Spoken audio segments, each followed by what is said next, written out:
Sir ಬೇಗ ಮಾತಾಡಿ finish ಮಾಡಿ. ಪ್ರಥಮ ಬಾರಿ ಬಂದಿದ್ದೀರಿ, ಅದಕ್ಕೆ ಎಲ್ಲಕ್ಕಿಂತ ಮೊದಲ ಆದ್ಯತೆ. ಈಗ ಉತ್ತರ ಕರ್ನಾಟಕದ ಹೆಬ್ಬಾಗಿಲು ಹಾವೇರಿ ಜಿಲ್ಲೆ. ಜೋರು ಮಾತಾಡಿ, ಮೈಕ್ ಸರಿ ಉಂಟು, ನೀವು ವಾಯ್ಸ್ ಸರಿ ಮಾಡಿ. ಉತ್ತರ ಕರ್ನಾಟಕದ ಹೆಬ್ಬಾಗಿಲು ಹಾವೇರಿ ಜಿಲ್ಲೆ. ಇದು ಹಾವೇರಿ ಜಿಲ್ಲೆ, ಇದು ಸರ್ವಜ್ಞನ ನಾಡು, ಇದು ಕನಕದಾಸರ ನಾಡು, ಇದು ಶಿಶುನಾಳ ಶರೀಫರು ಹಾಗೂ ನಮ್ಮ ಕುಮಾರ ಶಿವಯೋಗಿಗಳು, ಪಂಚಾಕ್ಷರ ಗವಾಯಿಗಳು, ಪುಟ್ಟರಾಜ ಗವಾಯಿಗಳು, ಹಾಗೆ ಭಾವೈಕ್ಯತೆ ಮಠವಾದಂಥ ಫಕೀರೇಶ್ವರ ನಾಡಿದು. ಈ ನಾಡಿನಲ್ಲಿ ಬರುವ ಶಿಗ್ಗಾಂವ ಸೋಂದೂರು ವಿಧಾನಸಭಾ ಕ್ಷೇತ್ರದಿಂದ ನನ್ನನ್ನು ಶಾಸಕನಾಗಿ ಆಯ್ಕೆ ಮಾಡಿದ ಶಿಗ್ಗಾಂವ ಸೋಂದೂರು ವಿಧಾನಸಭಾ ಕ್ಷೇತ್ರದ ಎಲ್ಲರಿಗೂ ಕೂಡ ತಮ್ಮ ಮುಖಾಂತರ ನಾನು ಧನ್ಯವಾದವನ್ನು ಅರ್ಪಿಸಲಿಕ್ಕೆ ಬಯಸ್ತೇನೆ. ನನ್ನ ಮತಕ್ಷೇತ್ರದ ಸವಣೂರು ತಹಸೀಲ್ದಾರ್ ಆಫೀಸು ಸುಮಾರು 2001ರಲ್ಲಿ ಒಂದು ಕುಡಿಯುವ ನೀರಿನ ಗಲಾಟೆಯಲ್ಲಿ ಅದು ಸುಟ್ಟು ಹೋಗಿತ್ತು. ಅಲ್ಲಿರುವ ಎಲ್ಲ ದಾಖಲೆಗಳು ಎಲ್ಲ ನಾಶ ಆಗಿದ್ದಾವೆ. ಸುಮಾರು 20 ವರ್ಷಗಳಿಂದ ಸವಣೂರು ತಾಲೂಕಿನ ನನ್ನ ವಿಧಾನಸಭಾ ಕ್ಷೇತ್ರದ ಸವಣೂರು ತಾಲೂಕಿನಲ್ಲಿ ರೈತರು ದಾಖಲೆಗಳಿಗೆ ಪರದಾಡ್ತಾ ಇದ್ದಾರೆ. 20 ವರ್ಷದ ನಂತರ ಕೂಡ ಅಲ್ಲಿ ಕುಡಿಯುವ ನೀರಿನ ಸಮಸ್ಯೆನೂ ಬಗೆಹರಿದಿಲ್ಲ.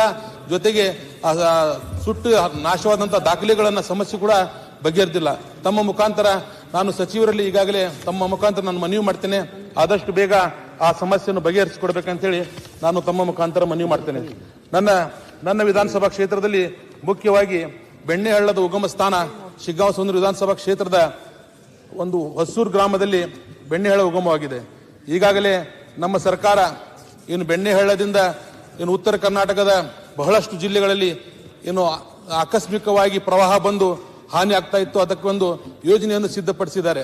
ಸುಮಾರು 200 ಕೋಟಿ ರೂಪಾಯಿ ಯೋಜನೆಯನ್ನು ಬೆಣ್ಣೆಹಳ್ಳಕ್ಕಾಗಿ ನಮ್ಮ ಸರ್ಕಾರ ಈಗ ಘೋಷಣೆ ಮಾಡಿದೆ. ತಮ್ಮ ಮುಖಾಂತರ ಮಾನ್ಯ ಮುಖ್ಯಮಂತ್ರಿಗಳಿಗೆ ಹಾಗೂ ಉಪಮುಖ್ಯಮಂತ್ರಿಗಳಿಗೆ ನಾನು ಧನ್ಯವಾದವನ್ನು ಅರ್ಪಿಸಲಿಕ್ಕೆ ಬಯಸ್ತೇನೆ. ಜೊತೆಗೆ ನಾನು ಒಂದು ಮನವಿ ಮಾಡ್ತೇನೆ, ಬೆಣ್ಣೆಹಳ್ಳದ ಉಗಮ ಸ್ಥಾನ ಶಿಗ್ಗಾಂವ ಸೋಂದೂರು ವಿಧಾನಸಭಾ ಕ್ಷೇತ್ರದ ಹೊಸೂರು, ಅಲ್ಲಿಂದಲೇ ಕೆಲಸವನ್ನು ಪ್ರಾರಂಭ ಮಾಡಬೇಕು ಅಂತೇಳಿ ನಾನು ತಮ್ಮ ಮುಖಾಂತರ ಅವರಿಗೆ ನಾನು ಮನವಿ ಮಾಡಲಿಕ್ಕೆ ಬಯಸ್ತೇನೆ. ಅಧ್ಯಕ್ಷರೇ, ಓಕೆ. ನನ್ನ ವಿಧಾನಸಭಾ ಕ್ಷೇತ್ರದ ಶಿಗ್ಗಾಂವ, ಸವಣೂರು ಮತ್ತು ಬಂಕಾಪುರ್ ಮೂರು ಒಂದು ಪುರಸಭೆಗಳಿವೆ. ಅಲ್ಲಿ 15 ದಿನಕ್ಕೊಮ್ಮೆ ನೀರು ಬರ್ತಾ ಇದೆ. ಅಲ್ಲಿ ಕುಡಿಯುವ ನೀರಿನ ಬಹಳಷ್ಟು ದೊಡ್ಡ ಸಮಸ್ಯೆ ಇದೆ. ಈಗಾಗಲೇ ಶಿಗ್ಗಾಂವಿಗೆ ನಾಗನೂರು ಕೆರೆ, ಸವಣೂರಿಗೆ ಮೋತಿ ತಾಲಾಬ್ ಹಾಗೂ ಬಂಕಾಪುರ್ಗೆ ನಮ್ಮ ತವರಮೆಳೆ ಕೆರೆ ಅಂತೇಳಿ 3 ಕೆರೆಗಳನ್ನು ಐಡೆಂಟಿಫೈ ಮಾಡಿದವು. ತಮ್ಮ ಮುಖಾಂತರ ನಾನು ಸಚಿವರಿಗೆ ಮನವಿ ಮಾಡ್ತಾ ಇದ್ದೀನಿ, ಆದಷ್ಟು ಬೇಗ ಆ 3 ಕೆರೆಗಳಿಂದ ಆ 3 ಪಟ್ಟಣಗಳಿಗೆ ನೀರಿನ ವ್ಯವಸ್ಥೆ ಮಾಡಿದರೆ ಸುಮಾರು 15 ದಿನಕ್ಕೊಮ್ಮೆ ನೀರು ಬರ್ತಾ ಇದೆ. ವಾರಕ್ಕೆ 2 ದಿನ ಆದರೂ ಕೊಟ್ಟರೆ 1 ಲಕ್ಷಕ್ಕಿಂತ ಹೆಚ್ಚು ಜನಸಂಖ್ಯೆ ಇರುವಂತಹ 3 ಪಟ್ಟಣಗಳಲ್ಲಿ ನೀರಿನ ಬವಣೆ ತಪ್ಪುತ್ತೆ ಅಂತೇಳಿ ಈ ಮುಖಾಂತರ ತಮ್ಮಲ್ಲಿ ನಾನು ಸಚಿವರಲ್ಲಿ ಮನವಿ ಮಾಡಲಿಕ್ಕೆ ಬಯಸ್ತೇನೆ. ಜೊತೆಗೆ ಉತ್ತರ ಕರ್ನಾಟಕದಲ್ಲಿ ವಿಶೇಷವಾಗಿ ಉತ್ತರ ಕರ್ನಾಟಕದಲ್ಲಿ ವಿಶೇಷವಾಗಿ 371 ಜೆ ಕೊಡೋ ಮುಖಾಂತರ 6 ಜಿಲ್ಲೆಗಳಿಗೆ ವಿಶೇಷ ಸ್ಥಾನಮಾನ ಸಿಕ್ಕಿದೆ. ಜೊತೆಗೆ ತುಂಗಭದ್ರಾ ಡ್ಯಾಮಿನಿಂದ ನಮ್ಮ ಬಳ್ಳಾರಿ ಮತ್ತು ವಿಜಯಪುರ ಜಿಲ್ಲೆಗಳಿಗೂ ನೀರಾವರಿ ಸೌಲಭ್ಯ ಇದೆ. ಬಿಜಾಪುರ, ಬಾಗಲಕೋಟೆಗೂ ಸೌಲಭ್ಯ ಇದೆ. ಆದರೆ ಉತ್ತರ ಕರ್ನಾಟಕದಲ್ಲಿ ಹೆಬ್ಬಾಗಿಲು, ಹಾವೇರಿ, ಗದಗ ಮತ್ತು ಧಾರವಾಡಗೆ ಯಾವುದೇ ರೀತಿಯ ಶಾಶ್ವತ ನೀರಾವರಿ ಯೋಜನೆ ಇಲ್ಲ. ಕುಡಿಯುವ ನೀರಿಗೆ ಸಮಸ್ಯೆ ಇದೆ. ಆದ್ದರಿಂದ ವರ್ಧಾ ಬಿಡ್ತಿ ನದಿ ಜೋಡಣೆ ಮಾಡುವ ಮುಖಾಂತರ ಧಾರವಾಡ, ಹಾವೇರಿ ಹಾಗೂ ಗದಗ ಜಿಲ್ಲೆಗಳಿಗೆ ಅದನ್ನು ಒಂದು ಯೋಜನೆಯನ್ನು ತರುವ ಮುಖಾಂತರ ಶಾಶ್ವತ ನೀರಾವರಿ ಯೋಜನೆಯನ್ನು ಕಲ್ಪಿಸಿಕೊಡಬೇಕಂತೇಳಿ ತಮ್ಮ ಮುಖಾಂತರ ನಾನು ಮನವಿ ಮಾಡಲಿಕ್ಕೆ ಬಯಸ್ತೇನೆ. ಅದರಲ್ಲೂ ವಿಶೇಷವಾಗಿ ನನ್ನ ವಿಧಾನಸಭಾ ಕ್ಷೇತ್ರ ಇದೆ, ಅದರಲ್ಲಿ ಅರ್ಧ ಭಾಗ ಅರೆ ಮಲೆನಾಡು ಮತ್ತು ಇನ್ನು ಅರ್ಧ ಭಾಗ ಬಯಲುಸೀಮೆ ಇದೆ.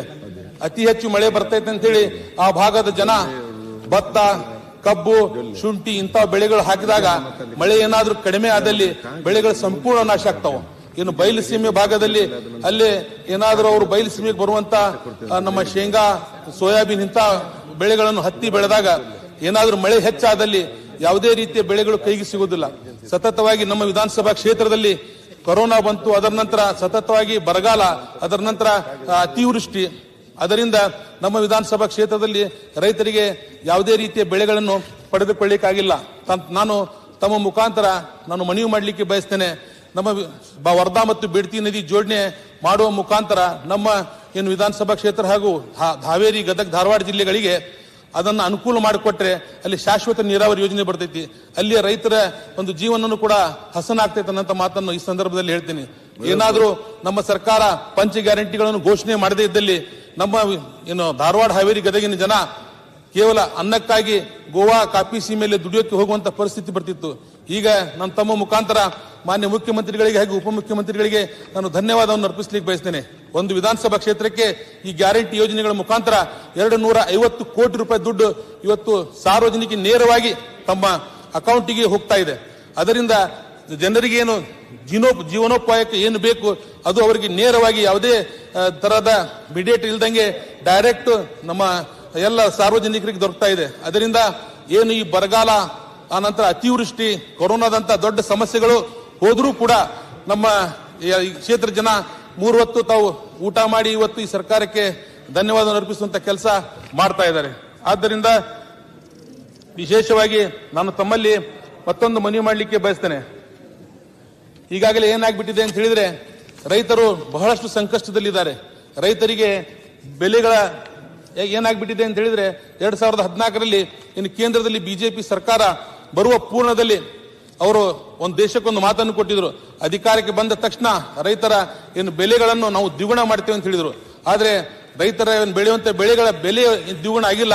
ಆದ್ರೆ ರೈತರು ಉಪಯೋಗಿಸುವಂತ ಗೊಬ್ಬರ, ಡೀಸೆಲ್, ಪೆಟ್ರೋಲ್ ಮತ್ತೇನು ರಾಸಾಯನಿಕ ಔಷಧಿಗಳಾವು ಅದರ ಬೆಲೆಗಳು ಡಬಲ್ ಅಲ್ಲ ಟ್ರಿಬಲ್ ಆಗಿದ್ದಾವು. ಆದರೆ ಯಾವುದೇ ರೀತಿಯ ಬೆಳೆಗಳಿಗೆ ಸರಿಯಾದ ಬೆಲೆಯನ್ನು ಸಿಗ್ತಾ ಇಲ್ಲ. ತಮ್ಮ ಮುಖಾಂತರ ನಾನು ಮನವಿ ಮಾಡ್ತೀನಿ, ರೈತರು ಬೆಳೆಯುವಂತ ಬೆಳೆಗಳಿಗೆ ಸೂಕ್ತವಾದ ಬೆಲೆ ಕೊಡಿಸುವಂತ, ನ್ಯಾಯಯುತವಾದ ಬೆಲೆ ಕೊಡಿಸುವಂತ ಕೆಲಸ ಮುಂದಿನ ದಿನಗಳಲ್ಲಿ ಆಗಬೇಕಾಗಿದೆ. ಮತ್ತು ಈ ಸದನದಲ್ಲಿ ಅದರ ಬಗ್ಗೆ ವಿಶೇಷವಾಗಿ ರೈತರು ಬೆಳೆಯುವಂತ ಬೆಳೆಗಳಿಗೆ ಸೂಕ್ತ ಬೆಲೆಗಳು ಸಿಗುವುದಕ್ಕೆ ಯಾಕಂದ್ರೆ ನೀರಾವರಿ ಇಲ್ಲದಂತ ಜಗದಲ್ಲಿ ನೀರಾವರಿ ಇದ್ದಲ್ಲೇ ಜನಗಳು ಒಳ್ಳೆ ಬೆಳೆಗಳನ್ನು ಬೆಳೀತಾರೆ, ಅಲ್ಲಿ ಇಳುವರಿಗೆ ಬರ್ತೈತಿ. ನಮ್ಮ ಭಾಗದಲ್ಲಿ ಏನಿದೆಯಲ್ಲ ಇಳುವರಿಗೇನೆ ಬರೋದಿಲ್ಲ. ನಮ್ಮ ನೀರಾವರಿ ಪ್ರದೇಶದಲ್ಲಿ ಎಕರೆಗೆ 40 ಚೀಲ 45 ಚೀಲ ಭತ್ತ ಬೆಳೆದ್ರೆ ನಮ್ಮಲ್ಲಿ 15 ಚೀಲ 20 ಚೀಲ ಆದ್ರೆ ಬಹಳ ಖರ್ಚು, ಅದಕ್ಕಿಂತ ಹೆಚ್ಚು ಖರ್ಚು ಬರ್ತೈತಿ. ಅದಕ್ಕೆ ಒಳ್ಳೆ ಬೆಲೆ ಸಿಕ್ಕಾಗ ಅದನ್ನ ಆ ರೈತರು ಬದುಕಲಿಕ್ಕೆ ಅನುಕೂಲ ಆಗ್ತೈತೆ ಅನ್ನೋದ ಮಾತನ್ನ ಈ ಸಂದರ್ಭದಲ್ಲಿ ನಾನು ತಮ್ಮಲ್ಲಿ ಮನವಿ ಮಾಡಲಿಕ್ಕೆ ಬಯಸ್ತೇನೆ.